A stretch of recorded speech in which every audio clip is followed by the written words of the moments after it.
안녕하세요 여러분 반갑습니다. 잘 들리죠? 주말 잘 보냈어요? 비가 굉장히 많이 오더라고.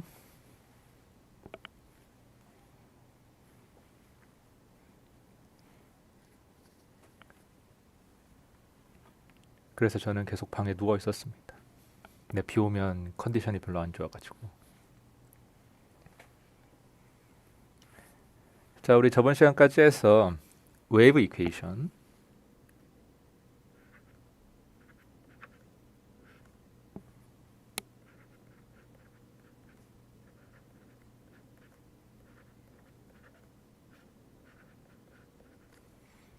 유도하고 이거 풀어봤죠.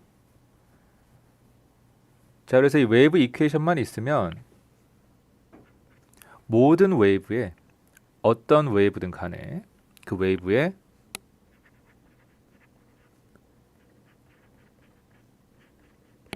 공간적인 출렁임과 시간적인 출렁임을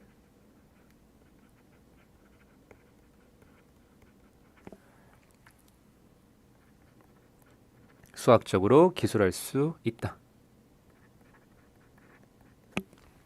라고 했어요. 쉽게 얘기해서 이 웨이브 이퀘이션만 있으면 우리가 어떤 웨이브든 간에 그 웨이브가 어떻게 출렁이는지 논리적으로 설명할 수 있다는 거야. 자, 여기서 마지막 하나 남은 의문점. 여기 앞에 상수 v가 있는데 이 상수 v의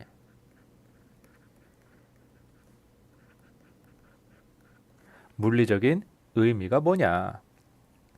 왜 C 아니면 뭐 A라고 안 쓰고 하필 V라고 쓰냐? 여러분 V 보통 뭘 뜻하는 기호예요? 물리에서는 속도, 속력을 뜻하는 기호죠, 그렇죠?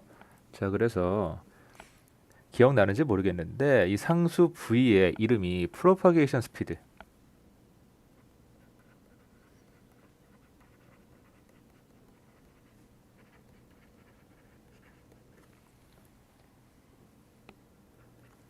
다시 말해서 어떤 웨이브의 출렁임이 전달되는 속력.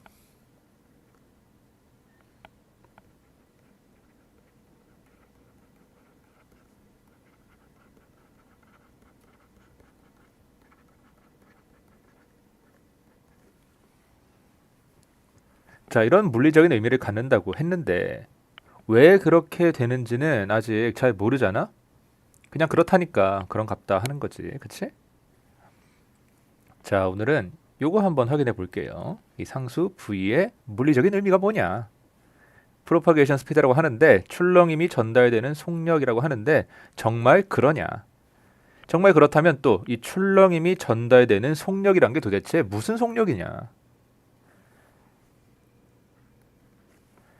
자, 그럼 먼저 이 출렁임이 전달되는 속력.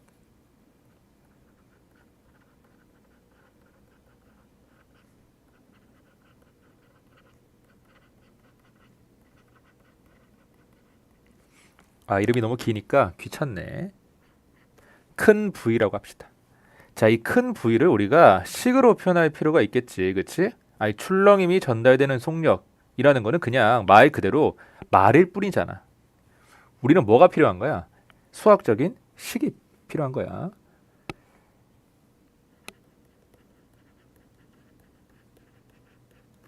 이 큰 V를 식으로 한번 나타내 봐라. 자, 이런 출렁임, 웨이브죠. 웨이브를 구성하는 가장 기본적인 요소가 뭐야?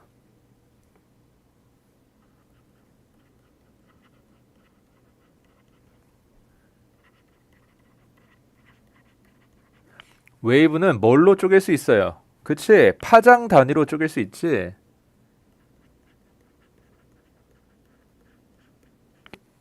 파장이 곧 이 웨이브의 최소 단위야. 그쵸?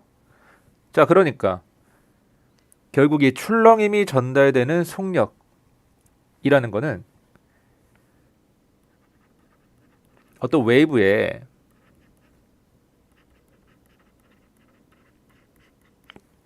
파장 한 개가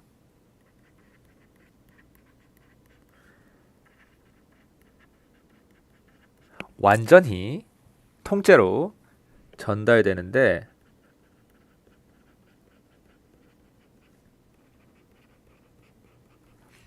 걸리는 시간. 자, 이 시간을 A라고 합시다. 자, 이 A를 구한 다음에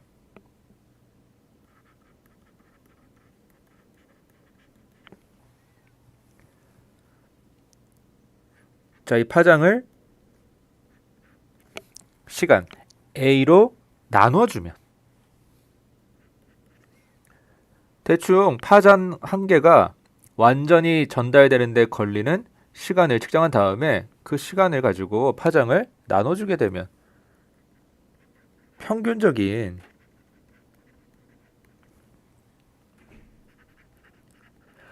또 웨이브의 전파 속력을 구할 수 있는 거 아니냐.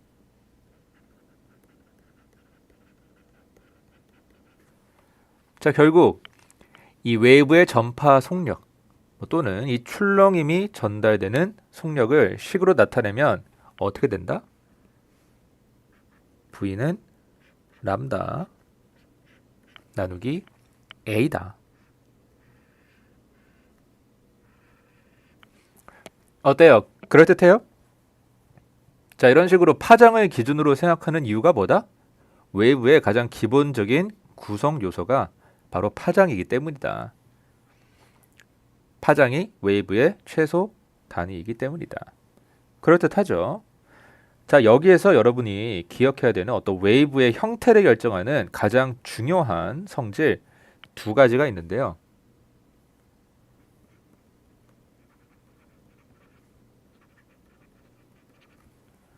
자, 첫 번째는 당연히 뭐야? 여기 있는 파장, 요 람다죠, 그쵸?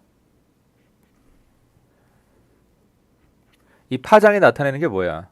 웨이브의 공간적인 출렁임의 정도를 나타내는 거야, 그치?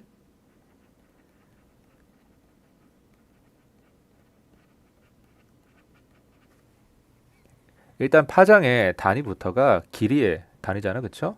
공간의 단위잖아. 자, 두 번째, 다른 한계는 뭐야? 바로 주기입니다. T라고 했죠? 이 주기는 뭘 나타내요? 파장이 어떤 웨이브의 공간적인 출렁임의 정도를 나타낸다고 한다면 주기 T는 또 웨이브의 시간적인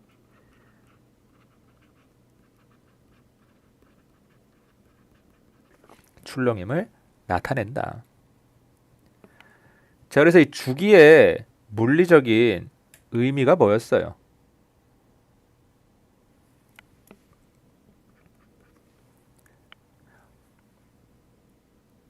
어떤 웨이브의 특정 위치 한 부분이 위아래로 완전히 출렁인 후에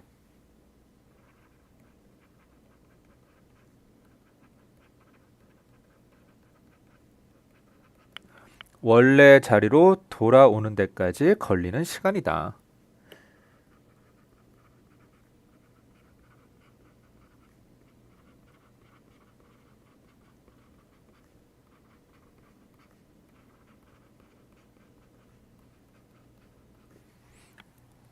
맞죠? 결국 어떤 웨이브가 반복되는데 걸리는 시간이다. 그래서 주기가 짧으면 시간적으로 많이 출렁이는 거고요. 주기가 길면 시간적으로 적게 출렁인다. 뭐 이런 식으로 얘기를 했어요. 자, 결국 여기서 이 파장 한 개가 완전히 전달되는데 걸리는 시간, 이 A랑 어떤 웨이브의 시간적인 측면에서 가장 중요한 성질인 요 주기 T랑 자, 이 A와 T 사이의 관계를 파악하면 우리가 이 큰 V, 이 출렁임이 전달되는 속력에 대한 이 식을 완성할 수 있을 것 같아요. 그쵸?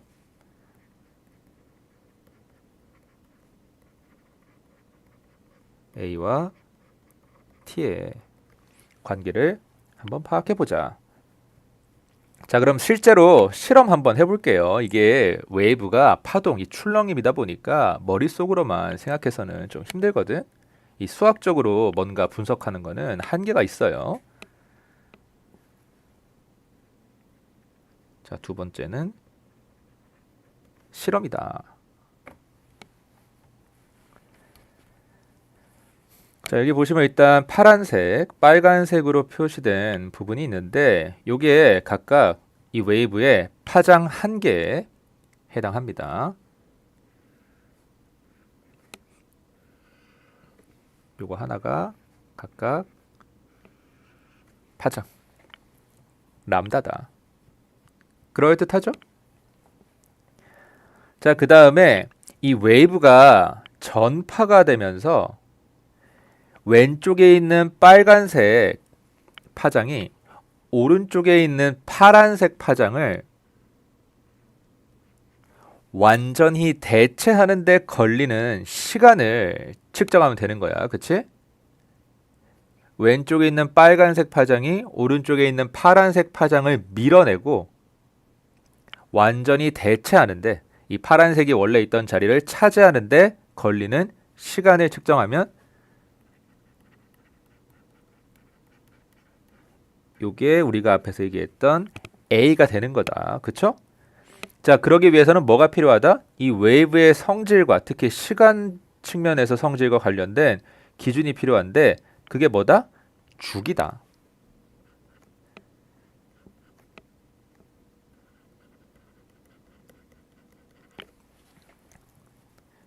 주기와 연결해서 생각할 필요가 있다. 주기 t를 기준으로 A를 측정해 보자는 거야. 자, 그래서 이 웨이브의 주기를 측정하려면 어떻게 해야 돼요? 특정 위치에 출렁임을 우리가 추적하면 되는 건데, 자, 이 파란색 네모 이 가운데에 있는 이 조각, 이 위치의 출렁임을 잘 관찰해 보세요. 얘가 위아래로 완전히 출렁인 후에 원래 자리로 돌아오는데 걸리는 시간이 주기 t야. 자, 이제 웨이브 전달됩니다. 잘 보세요.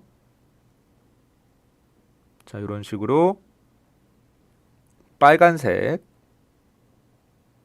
파장이 파란색 파장을 대치하고 있어요. 그쵸?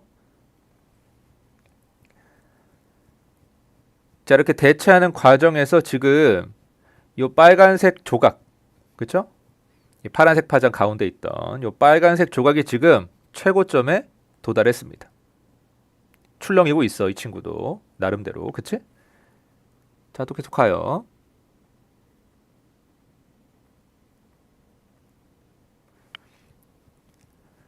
자, 이제 절반쯤 대체가 됐죠, 그쵸? 파란색 파장이 절반쯤 밀려났어. 그러니까 이 빨간색 조각이 어때요? 원래 자리로 돌아온 것처럼 보이지만 아직 완전히 출렁인 건 아니지, 그치? 최하점까지 갔다 와야지. 지금 절반만 온 거야. 맞죠? 더 가야 된다. 자, 계속 전달이 됩니다. 자, 3분의 2쯤 대체가 됐을 때 파란색 파장이 3분의 2쯤 밀려났을 때 어때요? 빨간색 조각이 이제 최하점에 도달을 했어요. 이제 올라오기만 하면 되겠다.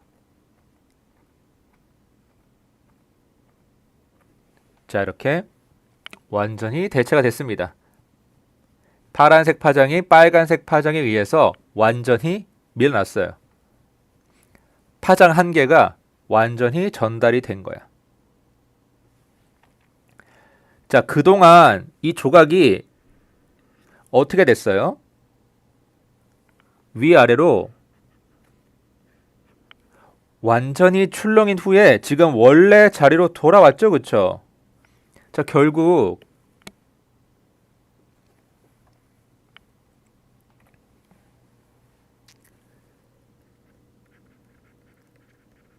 이 파장 한 개가 완전히 전달되는데 걸리는 시간.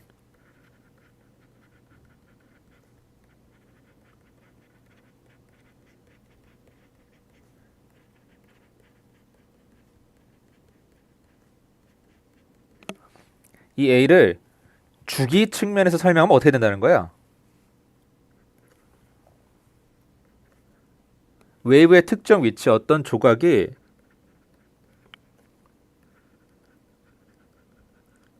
완전히 한 번 출렁이는데 걸리는 시간과 같다. 근데 이 시간이 뭐다? 주기다. 결국 A는 뭐랑 같다? T랑 같다. 그래서 아까 이 출렁임이 전달되는 속력이 큰 V가 파장 나누기 A라고 했는데 여기서 A가 뭐야? 주기랑 같대. 네, 여러분 주기의 역수는 뭐죠? 진동수죠? 자, 그래서 이 큰 V는 이렇게 람다 파장 곱하기 누 진동수라고 보통 표현을 합니다. 자, 그래서 지금 이 출렁임이 전달되는 속력을 한번 구해봤는데 이 웨이브의 성질을 표현하는 그 상수들을 이용해서 표현을 한 거지, 그치? 뭐 파장이나 뭐 주기나 진동수 같은. 자, 그런데 결국 문제는 뭐냐? 이게 웨이브 이퀘이션에 있는 그 V랑 같냐? 이게 문제야. 자, 그러면 우리가 이 웨이브 이퀘이션을 풀어서 구한 이 람다 값이랑 이 누 값 있잖아. 파장이랑 진동수를 이 웨이브 이퀘이션 풀어서 구할 수 있었잖아, 그치? 자, 이 람다랑 누를 대입을 해서 이게 실제로 V가 나오는지 한번 확인을 해볼게요.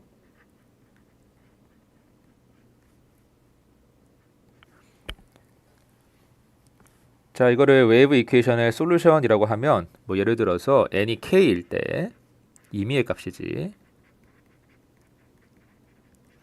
아무 웨이브나 상관없는 거야. 자, 이때 람다 k가 k분의 2l이라고 했고요. 그러니까 이런 스트링 웨이브에서 양쪽 끝이 고정이 돼 있고 요 길이가 l인 거였지. 자, 그 다음 진동수는 오메가 앵귤러 프리퀀시였죠? 나누기 2파이였는데 자, 이 오메가가 v 곱하기 k 나누기 l이었어요. 자, 그래서 람다랑 누를 곱해주면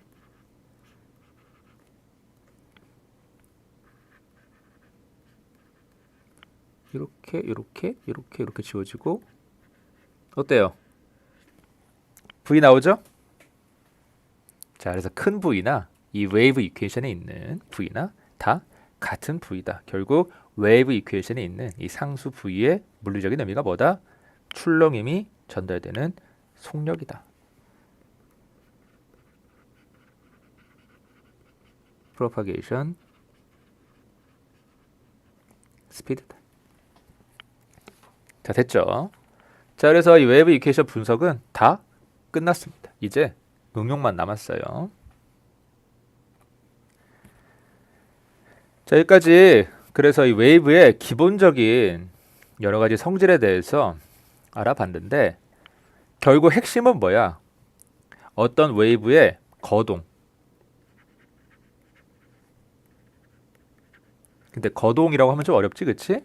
쉽게 얘기해서 출렁임은 뭘로 설명할 수 있다? 웨이브 이퀘이션으로 다 설명할 수 있다.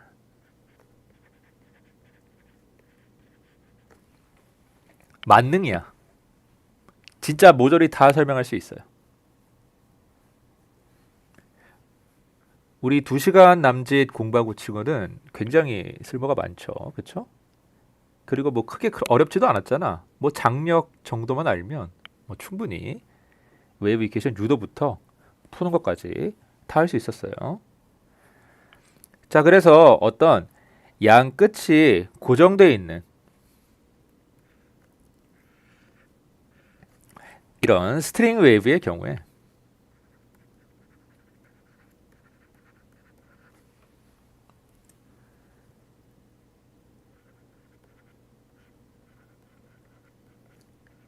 이 웨이브 이퀘이션을 풀면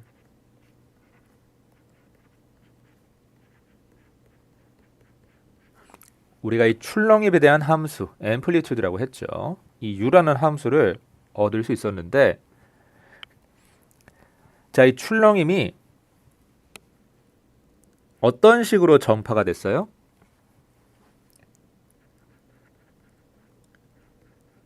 공간적으로는 사인 함수 형태로 전파가 됐죠.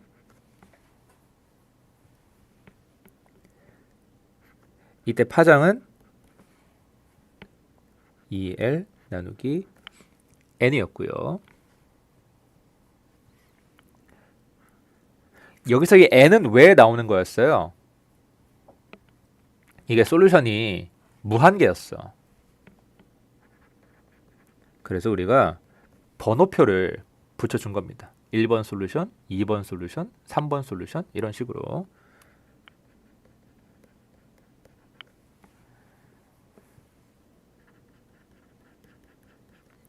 자, 그 다음 시간적으로는 어떻게 진동했어요? 코사인 함수 형태로 진동을 했죠. 자, 이때 진동수, 프리퀀시 어떻게 된다? 앵귤러 프리퀀시 나누기 2파이 또는 v 곱하기 n 나누기 2l이다. 자, 여기도 마찬가지로 자, 이게 솔루션 웨이브의 출렁임에 따라서 당연히 진동수가 달라지게 될 테니까 진동수에 대한 식에도 마찬가지로 이 n이 포함이 되어 있습니다. 번호표가 포함이 되어 있어요. 자, 이런 기본적인 성질을 바탕으로 무한히 다양한 웨이브를 우리가 만들어낼 수 있는데, 어쨌든 간에 이 웨이브 이퀘이션의 무한계의 솔루션을 우리가 리니어 컨비네이션 하면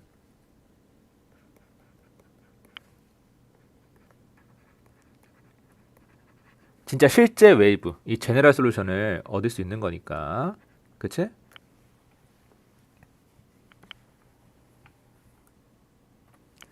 자, 예를 들어서 이런 웨이브가 한번 있다고 해볼게요. 자, 어떤 웨이브가 있는데 이 웨이브의 출렁임이 이런 식으로 표현되더라. 자, 시간적으로는 코사인 형태로 출렁이고,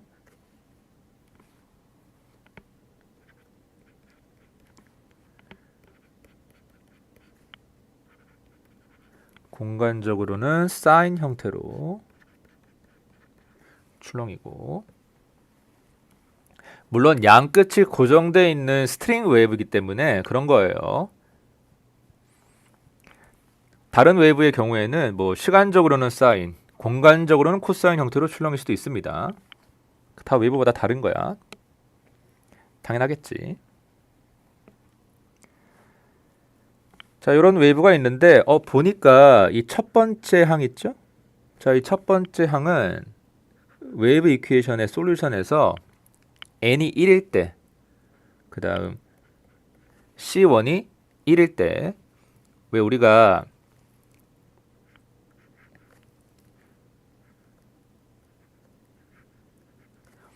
이 각각의 솔루션을 리니어 컨비네이션 하면 제네럴 솔루션을 얻을 수 있다고 했잖아요. 그쵸?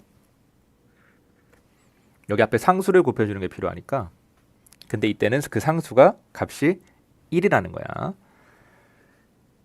자, 그 다음에 앞에 제네럴 솔루션 구해놓은 거 보면 왜 우리가 예전에 개수 처리한다고 이 파이라는 임의의 각을 도입한 적이 있는데 여기는 파이가 보이지가 않죠? 파이가 0도인가 봐. 중요하지 않은가 봐요. 자, 그래서 n이 1일 때 요 첫 번째 웨이브에 대한 솔루션, 요거를 우리가 퍼스트 하모닉 이라고 한다고 했었죠. 자, 일단 요게 포함이 되어 있고요. 자, 그다음에 여기다가 더하기, 자, 두 번째 식을 보니까 이거는 이 두 번째 솔루션이네. n이 2일 때 솔루션이다. 그 다음에 앞에 보니까 요 C2가 이번에는 1이 아니라 2분의 1이네요. 근데 다 임의의 개수니까, 그치? 리니어 컨비네이션 할 때 앞에 붙이는 상수는 내 마음이잖아? 여기서는 그냥 이 솔루션 만드는 사람이 2분의 1을 붙이고 싶었나 봐. 자, 그 다음에 이번에는 요 파이가 2분의 파이네요. 첫 번째 솔루션처럼, 이 첫 번째 항처럼 개수를 깔끔하게 이 파이가 0이 되게 정리할 수가 없었나 봐. 어쨌든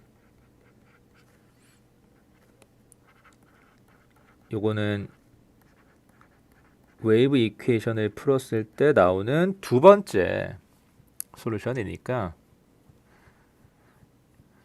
이 두 번째 솔루션을 세컨드 하모닉이라고 한다고 했었죠. 자, 그 다음에 이런 식으로 계속 나머지 솔루션들도 다 더해주면 되는데, 적당한 상수 곱해가지고 다시 말해서 리니어 컨비네이션을 해주면 되는데, 지금 보니까 뒤에 아무것도 없죠?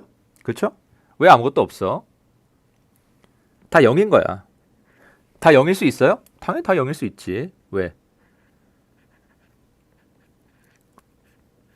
이 앞에 개수를 다 0으로 설정하면 되잖아. 자, 이런 식으로 내가 이 기본적인 웨이브에 대한 솔루션을 리니어 컨비네이션을 해서, 조합을 해서 내가 어떤 형태의 웨이브든 다 만들어낼 수 있는 거예요.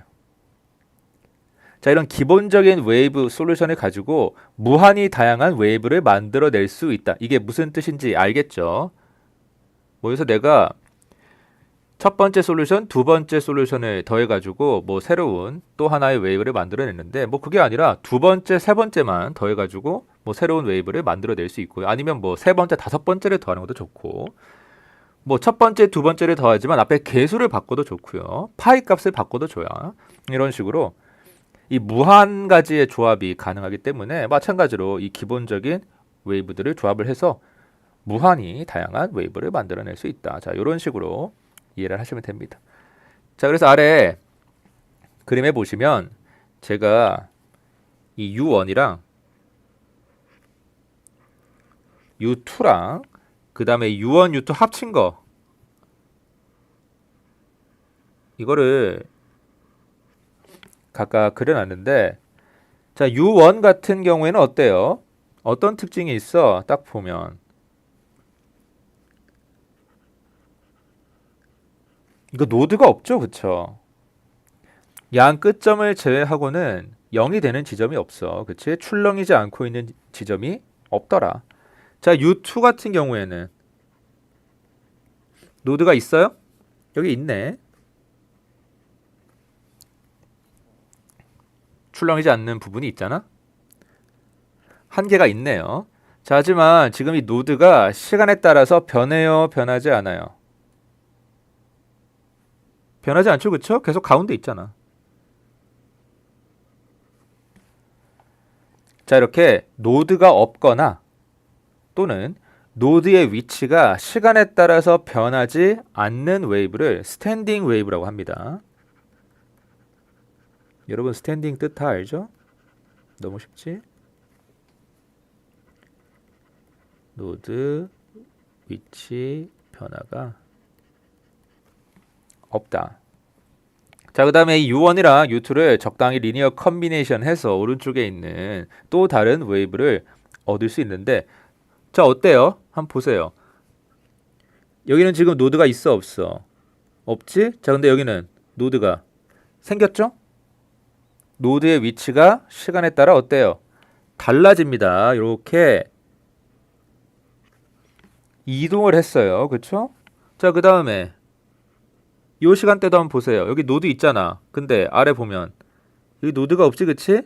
노드가 마치 이렇게 이동을 해서 사라진 것처럼 보입니다. 자, 노드가 없거나 노드가 있는, 하지만 노드의 위치가 시간에 따라 변하지 않는 웨이브, 요 두 개를 더해서 U1, U2를 더해서 새로운 웨이브를 만들었더니 이 웨이브는 노드의 위치가 시간에 따라서 달라져요. 어때요? 처음 두 개의 웨이브랑 완전히 다른 웨이브가 나왔죠? 자, 이런 식으로 이 기본적인 웨이브들을 리니어 컨비네이션해서 완전히 다른, 무한히 다양한 웨이브를 만들어낼 수 있다. 자, 참고로 이렇게 노드의 위치가 시간에 따라서 달라지는 웨이브를 트래블링 웨이브라고 합니다.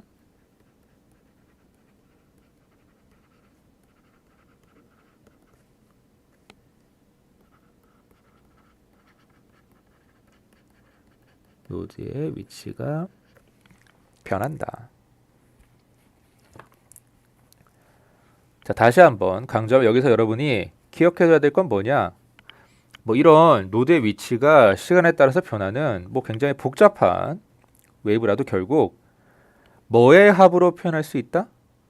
이 기본 솔루션, 뭐 U1, U2 같은 이 웨이브 이퀘이션의 솔루션의 합, 리니어 컨비네이션으로 표현할 수 있다. 자, 그래서 이런 기본 솔루션들을 우리가 뭐라고 한다고 했죠? 노멀 모드라고 한다고 했어요. 뭐 그냥 용어니까 까먹어도 돼. 그냥 그런갑다 하시면 돼요. 자, 그리고 이렇게 노멀 모드들이 더해져서 또 다른 제3의 새로운 웨이브가 표현이 되는, 자, 이런 과정을 전문 용어로 슈퍼포지션이라고 합니다.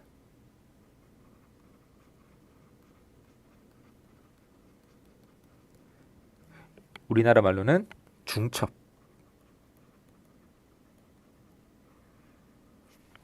이라고 해요. 결국 이 노멀 모드들이 중첩돼서 슈퍼포지션 돼서 또 다른 제3의 새로운 웨이브가 형성이 된다. 자, 물리적으로는 이렇게 중첩, 슈퍼포지션이라고 하는 거고요. 수학적으로는 그냥 뭐야? 리니어 컨비네이션이야. 적당한 상수 곱해서 더해주는 거. 자, 이해되죠?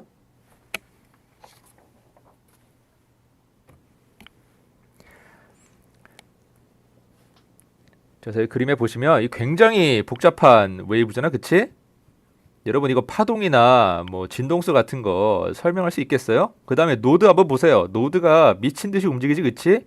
막 심지어 막 교차를 하면서 뭐가 막 합쳐졌다가, 그런데 이렇게 복잡한 거동을 보이는 웨이브라도 결국 뭐의 합으로 표현할 수 있다? 노멀 모드, 기본 솔루션의 합으로 표현할 수 있다. U1, U2, U3, U4 같은 거 적당히 상수 곱해서 더해주면 이런 웨이브의 움직임도 우리가 얼마든지 설명할 수 있다는 거예요. 그리고 그런 리니어 컨비네이션 하는 과정을 전문용어로 물리에서는 뭐라고 한다? 중첩, 슈퍼포지션이라고 한다. 자, 중첩이라고 해서 어려운 게 아니야. 그냥 용어일 뿐이야. 적당한 상수 곱한 다음에 더하는 거다. 리니어 컨비네이션 하는 거다. 자, 이렇게 정리해 두시면 되겠습니다. 자, 그래서 여기까지 해가지고 우리가 1D 웨이브에 대해서 알아봤는데 1차원 선이 출렁이는 거죠. 근데 여러분 1D 웨이브만 있겠어요? 2차원 평면이 출렁일 수는 없을까? 아니면 3차원 어떤 공간 아니면 물체가 출렁일 수는 없을까? 당연히 있겠지.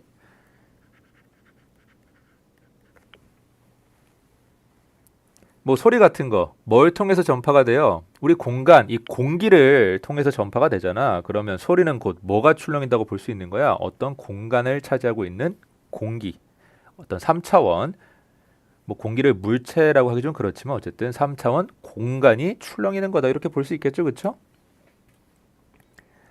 자, 그래서 이번 시간에는 이 마지막 주제로 고차원 웨이브, 뭐 2D나 3D 웨이브에 대해서 알아보도록 하겠습니다. 근데 뭐 3D는 2D의 확장판 느낌이니까 2D만 하면 사실 3D는 날로 먹을 수 있거든요. 자, 그래서 이 2D 판, 플레인이라고 하죠. 이 평면의 출렁임에 대해서 한번 자세하게 알아볼게요. 자, 일단 이 평면에 대한 웨이브 이퀘이션이 필요하겠죠, 그렇죠? 평면이 출렁이고 있다고 하니까. 자, 이 웨이브 이퀘이션도 앞에서 했던 것처럼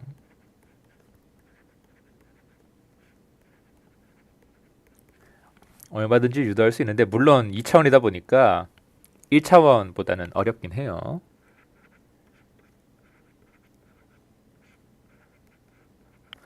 이렇게 된다. 자, 우리가 이거를 직접 유도한 건 아니지만 어때요? 느낌이 좀 와요? 뭐만 달라졌어?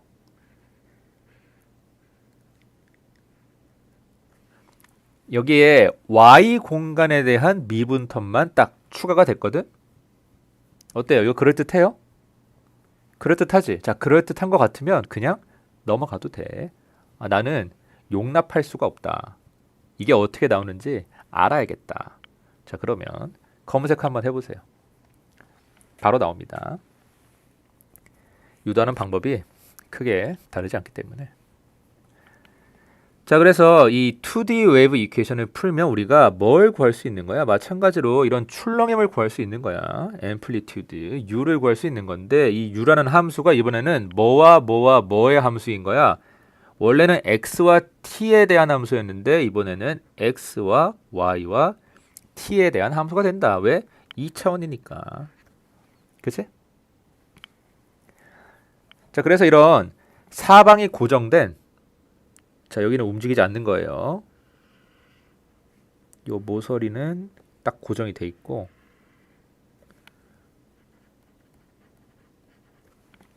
근데 이게 딱딱한 판이면 출렁일 수가 없을 테니까 어떤 고무판이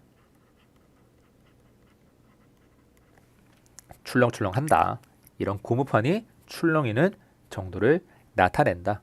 여러분 머릿속으로 한번 그려볼 수 있겠어요?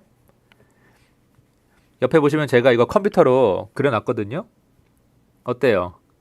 모서리는 고정이 돼 있고 가운데 부분만 뭐 꿀렁꿀렁 하고 있죠, 그쵸? 출렁이고 있어. 그럴듯하지?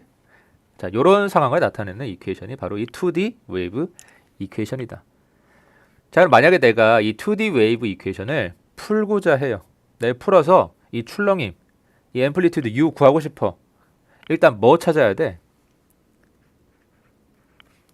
미분 방정식이니까 바운더리 컨디션 찾아야겠죠. 자, 이 고무판에 대해서 어떤 바운더리 컨디션이 성립할까? 한번 생각해봐. 지금 뭐라고 했어요? 사방이 고정되어 있다. 모서리는 움직이지 않는다. 요거 식으로 그대로 표현해주면 되겠지, 그치? 어떻게 표현하죠? 자, 이 출렁임은 x가 0인 지점, 여기죠? 그 다음 x가 a인 지점, 여기지, 그치?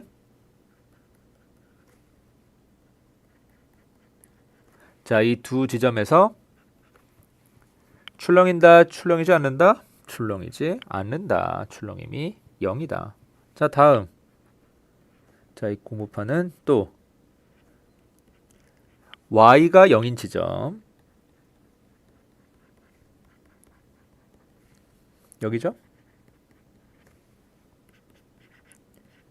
또 y가 b인 지점,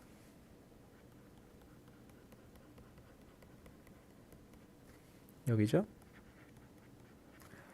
자, y가 0인 지점과 y가 b인 지점에서 출렁인다, 출렁이지 않는다? 출렁이지 않는다. 0이다. 자, 이게 바운더리 컨디션이 됩니다. 4개. 자, 푸는 거는 이거 어떻게 할까? 여러분 아이디어 있어요?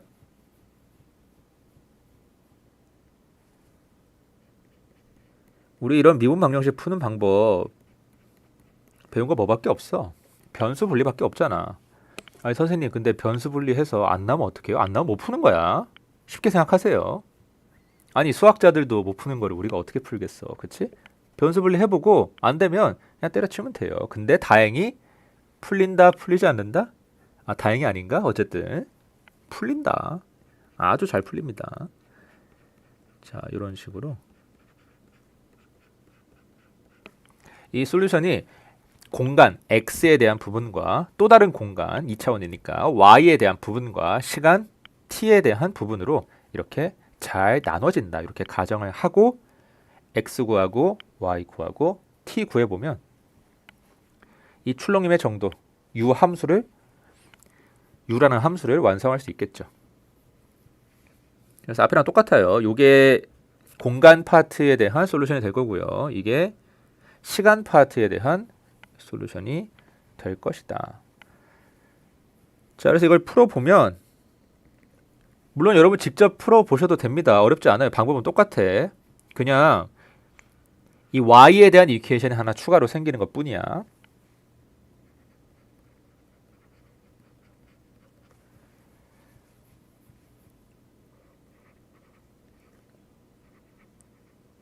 풀어보면 이 시간 파트에 대한 솔루션이 또 마찬가지로 이렇게 코사인 형태로 주어지고요. 그 다음 x에 대한 출렁임이 이렇게 사인, 또 y에 대한 출렁임이 이렇게 사인. 자, 이게 기본 솔루션이 되는 거고, 다시 말하면 노멀 모드가 되는 거고, 제너럴 솔루션은 이거를 어떻게 하면 된다? 이런 노멀 모드들을 리니어 컨비네이션 하면 된다. 중첩하면 된다. 적당한 상수 곱해준 다음에 이거를 다 합쳐주면 된다. 자, 그런데 지금 공간축이 두 개라 가지고 이렇게 이 번호표 있죠? 솔루션 번호. 자, 이게 두 개가 나왔어요. n과 m. 그래서 x축 공간 방향으로는 n이 1인데 y축 공간 방향으로는 뭐 m이 2고 뭐 아니면 3일 수도 있고. 자, 이런 식으로 공간축 하나마다 이 번호표가 한 개씩 나오는 거니까 지금 공간축이 두 개라서 이 번호표가 두 개가 나왔다. 자, 이런 식으로 앞에 거랑 잘 비교해서 이해하시면 될 것 같아요.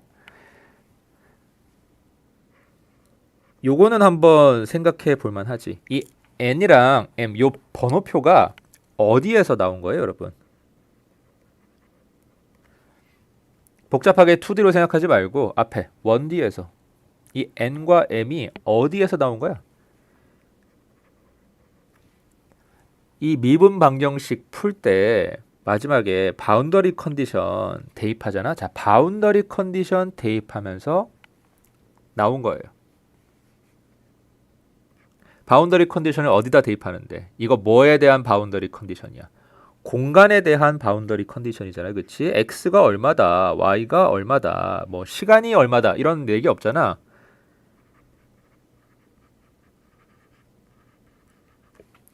스페셜 이퀘이션에 대한 바운더리 컨디션이다. 근데 여기 이 공간 파트에 대한 이퀘이션 몇 개 있다고? 두 개 있다. x에 대한 이퀘이션 한 개, y에 대한 이퀘이션 한 개. 그치? 그래서 x에 대한 이퀘이션 풀다 보면 이런 식으로 사인 뭐 시기가 0이다 해가지고 네모가 파이의 배수일 것이다. 자, 이런 식이 하나 나올 거고요. 자, 그런데 이게 지금은 2D니까 한 개 더 있는 거야. 자, y에 대한 이퀘이션을 풀 때도 마찬가지로 사인 세모가 0이다. 뭐 이렇게 나와가지고 세모가 파이의 배수다. 자, 이런 결론이 또 나오게 될 텐데 위에서 n을 썼잖아. 이 번호표를 써버렸잖아. n 또 쓸 수 있어 없어? 없으니까 그냥 m이라고 하자는 거야. 그치? 자, 이런 식으로 2D에서는 이 번호표가 두 개가 나오는 게 어떻게 보면 당연하다. 자, 그 다음에 앞에서 했던 거랑 또 비슷하게 이 시간 파트 솔루션 여기 변수 t 앞에 보면 또 오메가 앵귤러 프리퀀시라고 했죠? 이 오메가 붙어 있는데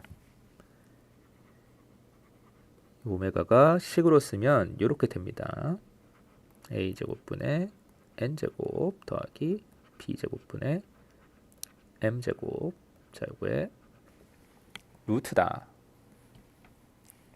자, 앵귤러 프리퀀시에도 당연하겠지만 이 번호표 n과 m이 모두 들어가게 된다. 자, 1D에서는 이 앵귤러 프리퀀시가 어땠냐? v 곱하기 파이 곱하기 n 나누기 l이었거든요. 뭐 이런 식으로 한번 써볼까? v 곱하기 파이 곱하기 l 제곱분의 n 제곱의 루트다. 자, 이렇게 쓰면 어때요? 아래 2차원식이랑 약간 연관성이 있는 것 같아? 이 a 제곱이 뭔데? 줄의 길이잖아, 그치? 여기 a 제곱, b 제곱, a, b가 뭔데? 이 고무판의 가로, 세로, 길이잖아. 그럴듯하죠? 자, 이렇게 일관성이 있는 결과가 나온다. 물론 여러분들이 이걸 직접 풀어볼 필요는 없다. 이렇게 이해만 하시면 충분합니다. 자, 그래서 다음 장에 보시면 제가 몇 가지 n값과 m값에 대해서 이 출렁임, 이 u라는 함수를 한번 그려봤어요. 여기 u1, 1이라고 되어 있는데 이 첫 번째 1이 n값이고 두 번째 1이 m값인 거야. 자, 그래서 우리 1D 웨이브에는 이 웨이브의 형태를 결정하는 또 하나의 굉장히 중요한 물리량이 노드라는 게 있었지, 그치? 출렁임이 없는 위치.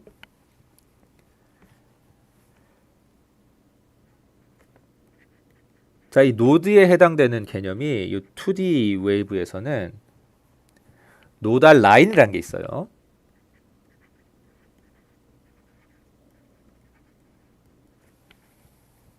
의미는 노드와 같습니다. 출렁임이 0이 되는 지점이다.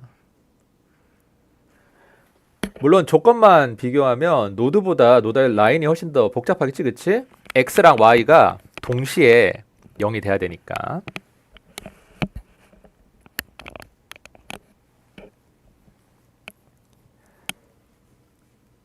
자, 따라서 이 출렁임이 0이 되는 x, y의 집합이 이 노달 라인이다. 자, 이렇게 보시면 되는데 여러분 요 노덜이라는 단어 어디서 본 적 없어요?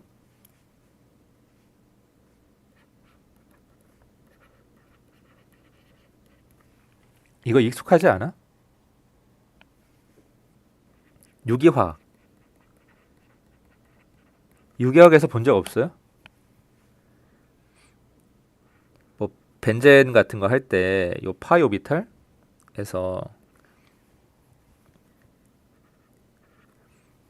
이 오비탈이 없어지는 부분, 이거를 노달 플레인이라고 하잖아. 여기서 나왔던 단어거든요. 우리 오비탈 얘기할 때. 여러분 오비탈이 뭐죠?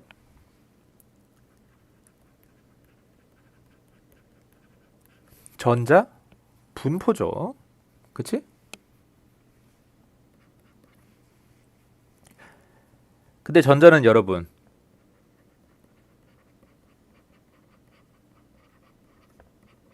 드 브로이가 파동이라고 했단 말이야. 파동처럼 원자핵 주변에 분포하고 있다. 이런 식으로 주장을 했단 말이야. 자, 원자핵 주변 3차원 공간상의 전자 파동의 형태로 분포하고 있는 거니까 전자를 다르게 얘기하면 3D 웨이브라고도 할 수 있을 거예요. 자, 그렇다 보니까 이 전자가 존재하지 않는 부분, 다시 말해서 이 전자에 해당하는 파동이 존재하지 않는 부분을 우리가 뭐라고 부를 수 있는 거야? 전자는 곧 파동, 웨이브니까 노달, 플레인 뭐 이런 식으로 부를 수 있다는 거야. 전자의 출렁임이 관찰되지 않는 위치다. 요 파이 오비탈 두 개 맞닿아 있는 이 그림에서 보면 이 위쪽 오비탈이랑 아래쪽 오비탈 이 사이에는 지금 전자가 존재하지 않는다. 전자에 대한 파동이 존재하지 않는다. 뭐 이렇게 해석할 수 있다. 라고 여러분 배웠잖아요. 그렇죠? 그런데 왜 여기서는 플레인이냐? 여러분 1D 웨이브에서는 이 노드가 점이었지, 그치? 2D 웨이브에서는 라인, 선이었죠? 그러면 이런 3차원 웨이브에서는 뭐가 되겠어? 당연히 면이 되겠지? 물론 이제 3차원쯤 되면 이 노달 플레인을 우리가 머릿속으로 막 그려보기는 좀 힘들긴 한데 뭐 이렇게 이 수학적 귀납법을 이용해서 이해하시면 됩니다. 자, 그래서 이 노달이라는 말이 유기화학에 나왔던 이유가 뭐다? 전자는 파동이기 때문이다. 근데 파동이니까 우리가 파동 물리에서 쓰던 용어를 그대로 갖고 올 수밖에 없을 거 아니야? 자, 그래서 이렇게 어려운 단어가 여기에 들어있는 거예요.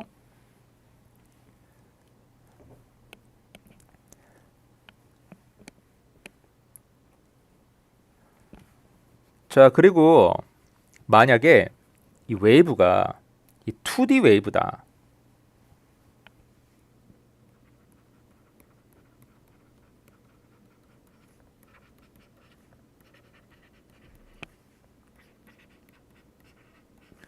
A가 B랑 같다. 자, 이때는 어떻게 되냐? 자, 웨이브의 전체적인 성질은 크게 달라지는 게 없습니다. 뭐 예를 들어서 요 가로가 A, 뭐 세로도 A다 했을 때, 자, 여기서 노달 라인 한번 찾아보세요. 출렁이지 않는 위치. 여기지, 그치? 요 가운데 부분은 출렁이지 않고 있잖아. 뭐 여기 세 번째 웨이브에서도 뭐 이게 가로 세로 길이가 같다고 해서 뭐 노달 라인 같은 이 웨이브의 형태를 결정하는 여러 가지 요소들이 바뀌진 않아요. 여기도 노달 라인 표시해 보면 이 앞쪽이 출렁이고 있어도 잘 보이진 않지만 아마 여기가 노달 라인일 거야. 그치? 여기 U22일 때도 여기는 딱 표시가 돼 있네. 자, 이런 식으로 이 가로 세로 길이가 어쨌든 간에 노달 라인의 성질은 변하지 않습니다. 이 웨이브의 출렁임의 형태가 그렇게 크게 달라지진 않아. 하지만 뭐가 영향을 많이 받게 되냐? 이 앵귤러 프리퀀시가 크게 달라지게 돼요. 자, 이게 원래는 v 곱하기 파이 곱하기 a 제곱분의 n 제곱 더하기 b 제곱분의 m 제곱. 자, 이거의 루트다 했는데 지금 a랑 b가 같다며.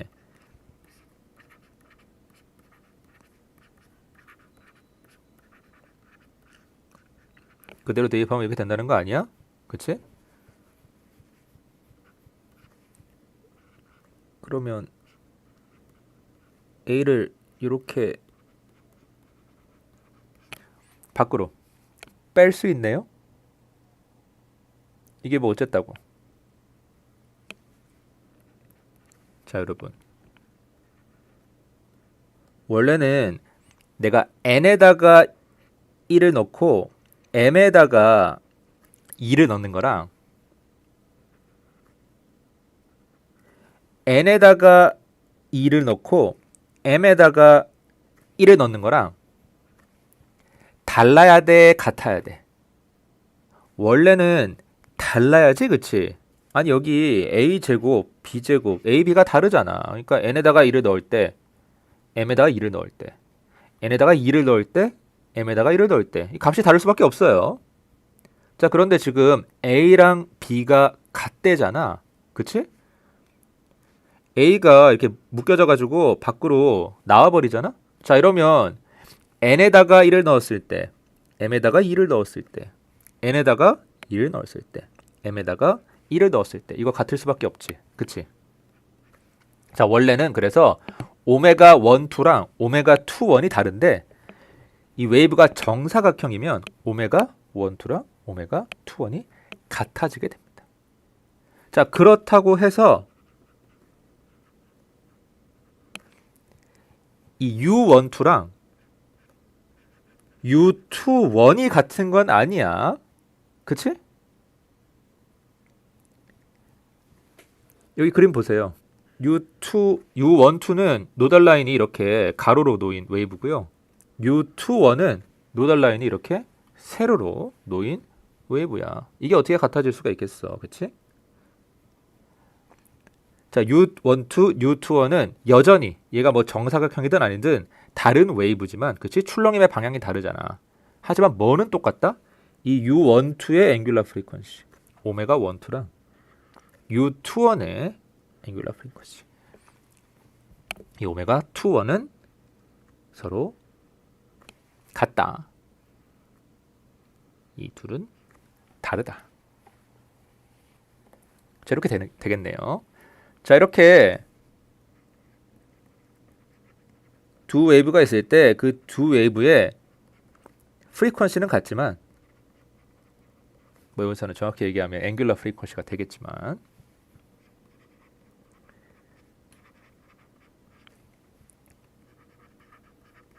웨이브의 상태, 여러분 상태를 스테이트라고 하죠.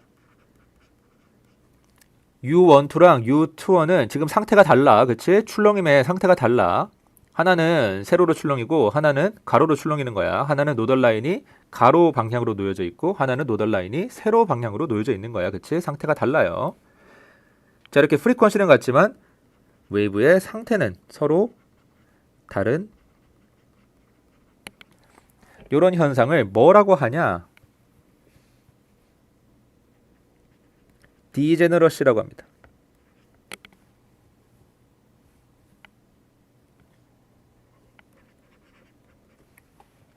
여러분 이 단어도 어디서 본 적 없어요? 이 물리화학에서 나왔지.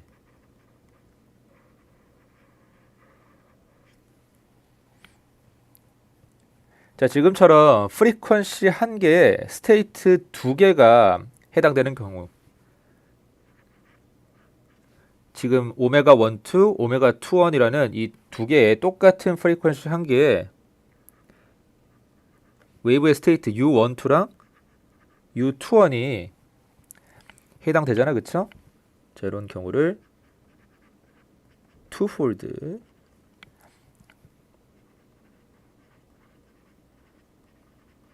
디제너러시라고 한다. 이런 식으로 얘기하는데 자, 여러분 물리학 2에서 양자역학 배울 때는 디제너러시가 이런 의미였을 거예요, 아마.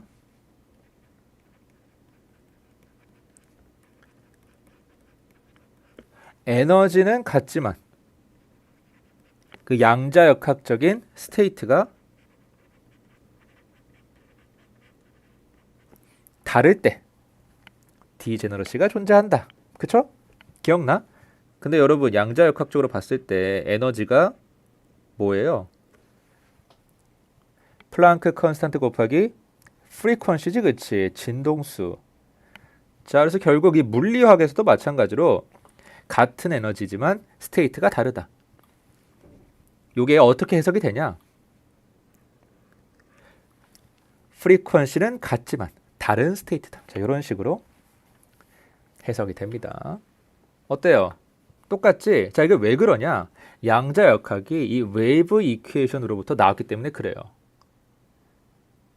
그래서 여러분들이 첫 번째 챕터로 이 웨이브 이퀘이션을 배우는 거야. 결국에 양자역학의 모든 것을 기술하는 이퀘이션이 슈레딩거 이퀘이션 여러분들이 이해를 하면 양자역학도 자연스럽게 따라서 이해를 할 수 있는 건데 그 슈레딩거 이퀘이션을 이해를 하려면 이렇게 이 웨이브 이퀘이션에 대한 이해가 필요하다는 겁니다. 자, 그래서 공부해보면 알겠지만 이 웨이브의 성질을 기술하기 위해서 만들어진 많은 용어들이 이 양자역학에서도 그대로 쓰이고 있어요. 노덜 라인, 노덜 플레인이라든지 아니면 디제너러시라는 용어도 그렇고 이 웨이브 이퀘이션 관련된 요 웨이브 관련된 학문이 굉장히 오래된 학문이다 보니까 전체적으로 용어가 굉장히 어렵거든요. 라틴어에서 나온 단어들이 많아. 여러분들이 조금 익숙하지 않을 수도 있는데 어쨌든 그 단어 자체는 친숙하잖아, 그치? 어디서 본 것 같은 그런 단어잖아. 내가 정확한 뜻은 모르지만 뭐 노달이 뭔지 정확한 뜻은 모르지만 유기화학에서 많이 봤던 그런 단어잖아. 디제너레스도 마찬가지야. 정확히 이게 무슨 뜻인지 모르겠지만 어쨌든 물리화학에서 많이 봤던 단어거든. 오늘 이제 그런 단어들의 유래를 우리가 한번 같이 살펴봤다. 자, 이런 식으로 정리를 하시면 되겠습니다. 자, 그래서 여러분들이 양자역학을 본격적으로 공부하기 전에 왜 이 웨이브 이퀘이션에 대해서 공부를 해야 되는지는 뭐 충분히 공감을 했으리라 생각을 하고요. 자, 그래서 웨이브 이퀘이션은 이 정도로 마무리하도록 하겠습니다. 자, 다음 단원에서는 이 웨이브 이퀘이션을 바탕으로 이 웨이브 파티클 듀얼리티에 대한 이 이중성에 대한 이퀘이션인 드디어 이 슈레딩거 이퀘이션 한번 유도해 보도록 하겠습니다. 아니, 슈레딩거 이퀘이션이 유도가 가능한 이퀘이션이야? 라고 생각할 수도 있겠지만 여러분, 슈레딩거 입장에서도 아니 슈레딩거가 아무리 똑똑해도 그렇지 갑자기 자다가 일어나가지고는 이런 식이면 양자역학적인 현상을 다 기술할 수 있을 것 같은데 이런 식만 있으면 내가 이 웨이브 파티클 듀얼리티를 설명할 수 있을 것 같은데 그랬겠어요? 과학자인데? 무슨 신내림 받은 것도 아니고? 아니겠지, 그치? 뭔가 논리적인 기반을 가지고 슈레딩거 이퀘이션을 주창을 했을 거 아니야.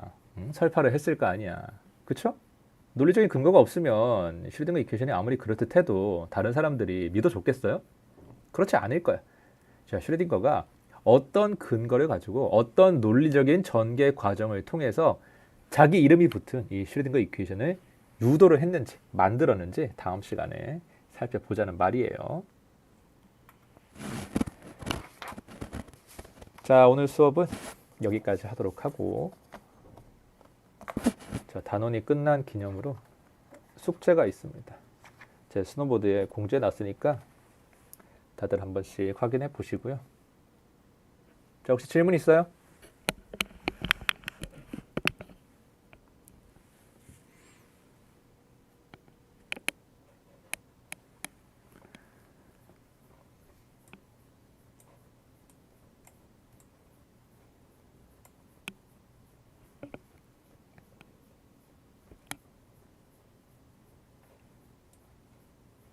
여러분 잘 들리는 거 맞죠? 나는 항상 불안해. 내가 혼자 떠들고 있을까봐.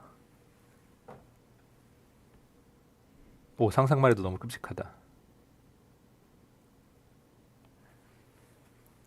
1시간 동안 열심히 떠들었는데 전송이 안 됐어.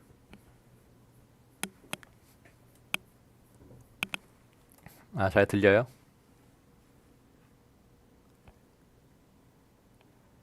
네, 여러분 쑥스러워하지 마시고 혹시 수업 중간에라도 질문 있으면 언제든지 편하게 채팅 남겨주세요. 내가 수업 중간에는 보기가 좀 힘들 수도 있는데 끝나고 나서 답변을 해드릴 테니까.